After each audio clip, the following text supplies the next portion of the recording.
NDA కూటమి ఆంధ్రప్రదేశ్లో అధికారంలోకి రాబోతుంది. ముందుగా congratulations to form the government. అసలు వైసీపీ ఓడిపోవడానికి కారణం ఏంటి? ఎన్డీఏ కూటమి గెలవడానికి కారణం ఏంటి? కేవలం సంక్షేమమా, డెవలప్మెంట్ ఉంది అని ఎదురు చూడడమా, లేదంటే రాజధాని లేకపోవడమా, లేదంటే నాయకులు కరెక్ట్గా ఉండకపోవడమా, నాయకులు కరెక్ట్గా ఇది అనలైజ్ చేయకపోవడమా, గ్రౌండ్ రిపోర్ట్ తెలుసుకోలేకపోవడమా? కాబట్టి ఇలాంటి క్వశ్చన్లన్నిటికీ మనం ఆన్సర్ చేద్దాం ఇప్పుడు. కాబట్టి అసలు గ్రౌండ్ రిపోర్ట్ ఎలా ఉంది? వైసీపీ ఓడిపోవడానికి, తక్కువ సీట్లు సాధించడానికి కారణం ఏంటి? ఎన్డీఏ కూటమిలో ఎక్కువ సీట్లు రావడానికి కారణం ఏంటి? ఇప్పుడు గ్రౌండ్ రిపోర్ట్లోకి వెళ్దాం.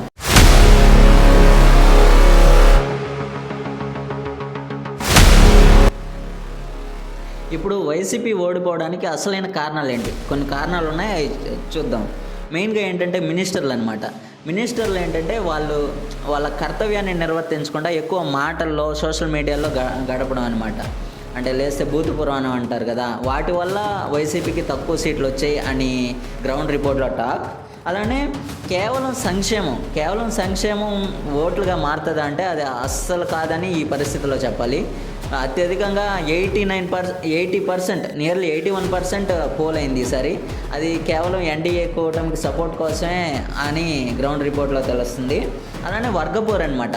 వైసీపీలో ఎక్కువ నాయకులు ఉన్నారు, అంటే నాయకులు సరిపోవట్లేదనమాట, నియోజకవర్గానికి 2-3. కాబట్టి వేరే వాళ్ళకి సీట్ ఇస్తే వీళ్ళు వేరే దాంట్లోకి షిఫ్ట్ అవ్వడం, అలానే వాళ్ళకి సీట్ ఇస్తే మేము ఓట్లు వేయకపోవడం, ఇలాంటివి జరిగింది. కొన్ని నియోజకవర్గాల్లో అలానే జరిగింది. శ్రీకాళహస్తి కావచ్చు, కొంచెం వెంకటగిరి కావచ్చు, తర్వాత ఇటు నగిరి కావచ్చు, ఇలాంటి చోట్లంతా ఇలానే జరిగింది. కాబట్టి ఎంప్లాయీస్ అత్యధికంగా పూర్తిగా ఎన్డీఏ కూటమికే సపోర్ట్ చేశారు. పూర్తిగా అటే వాళ్ళ సూచన అంతా. పోస్టల్ బ్యాలెట్స్ అంతా నియర్లీ 90% అంతా ఎన్డీఏ కూటమికే పోలయ్యాయి. ఎన్డీఎస్ వల్ల ఈ వైసీపీకి కొంచెం లాస్ అనే చెప్పుకోవాలి. గ్రౌండ్ రిపోర్ట్ అనమాట. తర్వాత జగన్ గారు అసలు గ్రౌండ్లో ఏం జరుగుతుందో అనేది జగన్ గారి దాకా చేరలేదనమాట. కాబట్టి అదే పెద్ద మైనస్. అన్ని కింద సాల్వ్ అవుతున్నాయి, అందరూ మన పక్కే ఉన్నారని అలా మధ్యవర్తులు అలా తెలియజేశారు. కాబట్టి జగన్ గారి దాకా ఏది చేరలేదు. కాబట్టి అది కూడా ఒక లాసే చెప్పుకోవచ్చు. తర్వాత లీడర్ షిఫ్టింగ్, అదే ఒక రాజకీయంలో పార్టీలోంచి ఇంకొక పార్టీ, ఎందుకంటే సీట్లు లేదని, తర్వాత మినిస్టర్ పదవులు లేదని, ఇలా షిఫ్టింగ్ కూడా ఎన్డీఏ కూటమికి మంచి సపోర్ట్ ఇచ్చింది, వైసీపీ ఓడిపోవడానికి కారణమైంది. తర్వాత లోకల్ లీడర్స్, అంటే జగన్మోహన్ రెడ్డి గారు చేసిన 100% వర్క్ ఏదైతే ఉందో లోకల్ నాయకుల దగ్గరకు వచ్చేసరికి ఏమైందంటే అంత ఎఫిషియెంట్గా చేయలేదు. లోకల్ నాయకులు కూడా జగన్ పేరు చెప్తే గెలుద్దాం అనే విధంగానే ప్రవర్తించారని గ్రౌండ్ రిపోర్ట్లో తెలుస్తుంది. కాబట్టి కనీసం ఒక 40-50% అయినా లోకల్ నాయకులు కానీ వాళ్ళ నియోజకవర్గాల్లో బలోపేతం అయితే ఖచ్చితంగా కొన్ని సీట్లు గెలిచే అవకాశం ఉంది. తర్వాత ఏంటంటే పథకాలు కొన్ని అంటే అవసరమైన వాటికంటే కొంచెం ఎక్కువ పథకాలు వచ్చాయన్నమాట. అంటే అవసరం లేని పథకాలు, కాబట్టి అవి కూడా, ఆ పథకాలు కూడా కరెక్ట్ కాదు అని చెప్పి గ్రౌండ్ రిపోర్ట్లో తెలుస్తుంది. తర్వాత ఎంప్లాయ్మెంట్లో తర్వాత డెవలప్మెంట్లో, తర్వాత రాజధాని విషయంలో ఇలాంటి వాటిలో కొద్ది లోటుపాట్లు ఉన్నాయి. ఇది కూడా వైసీపీ ప్రభుత్వం ఓడిపోవడానికి కొంచెం కారణంగా నిలుస్తుంది. తర్వాత ఏంటంటే ఫాల్స్ రిపోర్ట్స్ రావడం. అంటే జరిగేది ఒకటి అండర్ గ్రౌండ్లో, కానీ పైన వచ్చేది మాత్రం అంతా ఇదే. ప్రజాదరణ కనిపించినంత, అంటే జగన్ సభ మీటింగుల్లో ప్రజాదరణ కనిపించినంత విధంగా జనాలు ఓట్లు కాలేదు, అంటే ఆ అభిమానం ఓట్లుగా మారలేదన్నమాట. కాబట్టి సంక్షేమం అనేది ఓట్లుగా మారుతుంది అంటే అస్సలు మారలేదు ఈ విషయంలో. కాబట్టి ప్రజలు అంతా చూస్తున్నారు, డెవలప్మెంట్, ఎంప్లాయ్మెంట్ అంతా కోరుకుంటున్నారు. అందుకనే సంక్షేమంతో సరిపెట్టుకోలేదు జనాభా. కాబట్టి ఇది గ్రౌండ్ రిపోర్ట్లో తేలింది. తర్వాత పిఠాపురానికి విషయానికి వస్తే అసలు ఇది మైండ్ బ్లోయింగ్ అనమాట. ముందుగానే తెలుసు పవన్ కళ్యాణ్ గారు అత్యధిక మెజార్టీతో గెలుస్తారని. అంటే ఏ సపోర్టు అవసరం లేదు, ఖచ్చితంగా గెలిచేస్తారు పవన్ కళ్యాణ్, అది ముందు నుంచి అందరికీ తెలుసు. కాబట్టి పవన్ కళ్యాణ్ గారు అసెంబ్లీలో అడుగు పెడుతున్నారు. కాబట్టి మంచి పరిణామాలు మనం చూడొచ్చు. We are waiting for the Pawan Kalyan garu. అంటే ప్రతి ఒక్కరు స్టిక్కరింగ్ వేసుకున్నారనమాట, మేము ఎమ్మెల్యే గారి తాలూకా, ఏం భరత్ అంతే కదా, ప్రతి ఒక్కరు స్టిక్కరింగ్ వేసుకున్నారు, మేము పిఠాపురం ఎమ్మెల్యే గారి తాలూకాని. ఖచ్చితంగా ఆయన లీడర్షిప్ స్కిల్స్ మనం చూడబోతున్నాం. తర్వాత టీడీపీ అలానే బీజేపీ తర్వాత జనసేన ఈ కూటమి గెలవడానికి కారణాలు ఏంటంటే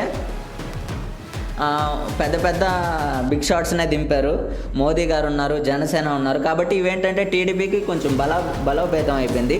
అలానే ఇంకా అనుకున్నారు చంద్రబాబు నాయుడు గారు అనేవారు ఒక విజనరీ లీడర్ అని.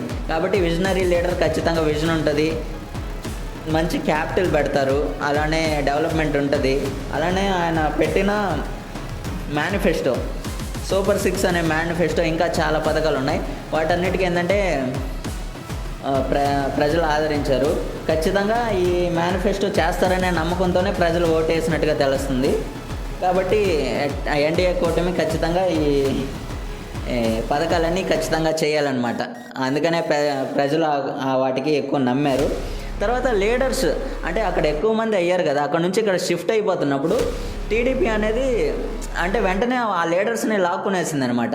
లీడర్స్ లాక్కొని వాళ్ళకి పదవులు ఇవ్వడం అని చెప్పి ఇస్తామని చెప్పి లాక్కోవడం అలా జరిగింది. కాబట్టి వాళ్ళకి అంటే లీడర్ షిఫ్టింగ్ అవడం వల్ల ఆ వర్గ ఓట్లన్నీ ఇటు తిరిగిపోయాయి అనమాట. మంచి సపోర్ట్ ఇచ్చింది టీడీపీ. కాబట్టి ఆ వర్గ ఓట్లన్నీ టీడీపీకి వచ్చేసాయి. వీళ్ళు ఏంటంటే గ్రౌండ్ లెవెల్లో అంతా అనాలిసిస్ చేసుకున్నారనమాట, గ్రౌండ్ లెవెల్లో వస్తుందా రాదా అనే విధంగా.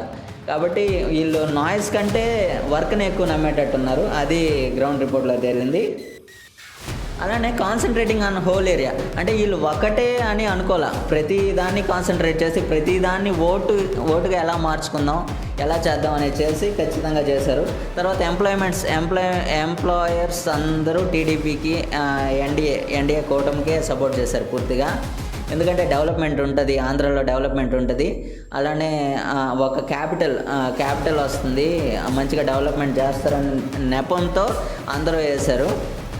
కాబట్టి అంటే వైసీపీకి ఆపోజిట్ ఉన్నట్టు అన్నీ కలిసినట్టుగా ఈ ఎన్డీఏ కూటమి గెలవడం పెద్ద విశేషమేం కాదు. ఎందుకంటే ఒక జగన్మోహన్ రెడ్డి గారి మీద ఇవన్నీ రావడం గొప్ప విశేషమే.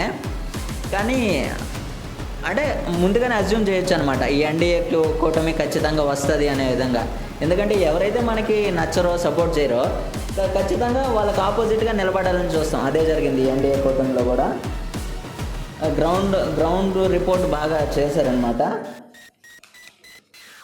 తర్వాత లీడర్స్ కూడా వైసీపీలో కాకుండా ఇక్కడ లీడర్స్ కూడా ఏంటంటే ఎఫిషియెంట్గా వర్క్ చేశారు. నియోజకవర్గ స్థాయిలో ఎవరు మన వాళ్ళు, ఎవరు మనల్ని మార్చుకుందాం, ఏదైనా వర్గపోరులు ఉన్నాయా వాళ్ళందరినీ మనం కలుపుకొని పోదాం అనే విధంగా జరిగింది. కాబట్టి వైసీపీలో ఇలాంటి పరిస్థితి లేదు. అంటే ఎవరైతే విడిపోతున్నారో వాళ్ళందరినీ వదిలేశారు, వీళ్ళు మాత్రం అందరు లీడర్స్ని దగ్గరికి చేర్చుకున్నారు. కాబట్టి ఎన్డీఏ అనేది విన్ అయింది. గత 4.5 సంవత్సరాలుగా చేసింది వల్ల అసలు ఓట్లు అనేటివి మారవు. లాస్ట్ మూమెంట్లోనే ఓట్లు చాలా మారుతాయి. కాబట్టి అది ప్రతి ఒక్కరు దృష్టిలో పెట్టుకోవాలి. ఖచ్చితంగా ఆంధ్రప్రదేశ్లో నియర్లీ 81% ఓటైంది. ఇవంతా ఎన్డీఏ కూటమికే సపోర్ట్గా నిలిచాయన్నమాట. కాబట్టి ఫస్ట్గా ధన్యవాదాలు అందరూ కలిసి అంటే తన హక్కులను వినియోగించుకున్న దానికి. ఇప్పుడు ఏదైతే ఎన్డీఏ కూటమి ఫామ్ చేస్తుందో గవర్నమెంట్, ఖచ్చితంగా ఆ గవర్నమెంట్లో ఒకటే కోరుతున్నాం ఆ గ్రౌండ్ రిపోర్ట్ తరపున, అలానే జనాల తరపున ఏంటంటే ఈ బూత్ పురాణం ఇవన్నీ తీసేసి వర్క్ మీద కాన్సన్ట్రేట్ చేసి ఖచ్చితంగా డెవలప్మెంట్ చూపించాలి అనే విధంగా. చదువుకునే వాళ్ళు ఉంటేనే మంచిది, అంటే అందరికీ కూడా సహాయపడుతుంది. కాబట్టి ఈ బూత్ పురాణాలు, సోషల్ మీడియాలో అన్నెసెసరీ యాక్టివిటీస్, అన్నెసెసరీ థింగ్స్, వాళ్ళతో గొడవ వేసుకోవడం, వీళ్ళతో గొడవ వేసుకోవడం, ఇదంతా కనీసం ఇప్పుడు వచ్చే గవర్నమెంట్ ఏం లేకుండా చూసుకుంటుందని అందరం ఆశిస్తున్నాం. కాబట్టి ఇది గ్రౌండ్ రిపోర్ట్ అనమాట. ఇంకా మీకు ఏదైనా అనిపిస్తుందా కొత్తగా, ఇంకా ఏ పాయింట్స్ వల్ల వైసీపీ ఓడిపోయింది, ఏ పాయింట్స్ వల్ల ఎన్డీఏ కూటమి గెలిచింది అనే విధంగా ఏమైనా పాయింట్స్ ఉంటే ఖచ్చితంగా కింద ట్యాగ్ చేయండి, నేను తెలుసుకుంటాను. అలానే మన వ్యూవర్స్, మన యూట్యూబ్ ఫ్యామిలీ కూడా తెలుసుకుంటారు. కాబట్టి థ్యాంక్స్ ఎ లాట్.